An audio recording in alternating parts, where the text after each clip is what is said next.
So, I came across an article that shook me to my core because the story it featured shows just how hypocritical people can be.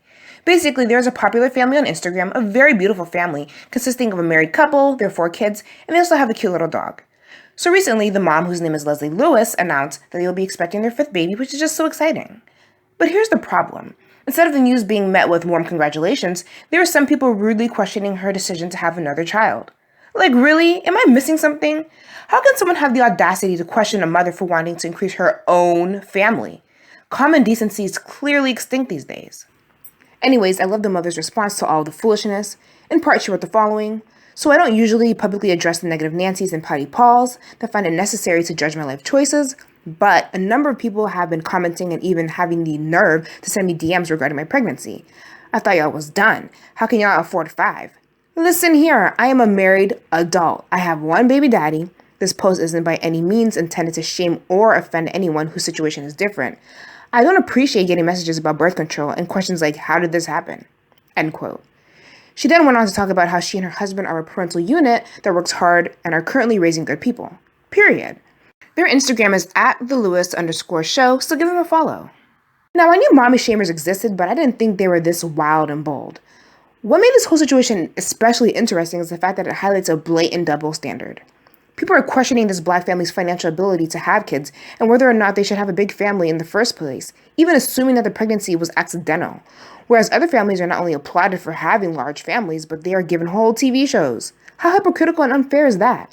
Someone please make it make sense. Where are the 101 shows of large black families?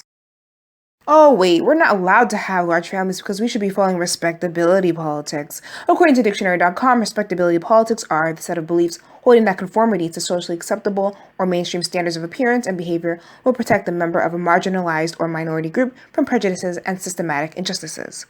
So an example of respectability politics would be if a black or Latinx family that wanted to have many kids, key phrase, that wanted to have many kids, decided to instead limit themselves and have only 1 or 2 children, if any, in an attempt to appeal to and appease racist people that believe in negative stereotypes about large black or brown families. For example, the belief that all large families of color are inherently financially insecure. BS, complete BS. And side note, just because a black family chooses to have only 1 or 2 kids does not inherently mean that they are following respectability politics. Some just want to have a smaller family, and there's absolutely nothing wrong with that.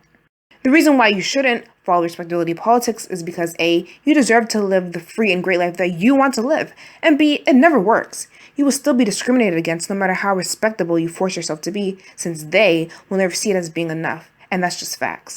Long story short, have as many kids as you want and can take care of. Have 2 kids, 1 kid, or hell, have no kids at all. It's your choice, not our judgmental society's choice. And when you really think about it, this whole thing is not all that surprising since A, society is used to policing the bodies of women, and B, we live in a country that literally actively tried to decrease the birth rate in Black, Native American, and Latinx communities through forced sterilization for the most part of the 20th century. Yep, well into the 1970s, which is an example of eugenics and medical racism, but I'm not even going to get into that because I'll get really heated. Personally, I come from a large family with many siblings, and it's the best thing ever. You always have someone to fight and play with, there's never a dull moment, and you have built-in best friends as well as a great support system by default. What are your thoughts? Thanks for watching, and subscribe for more upcoming videos.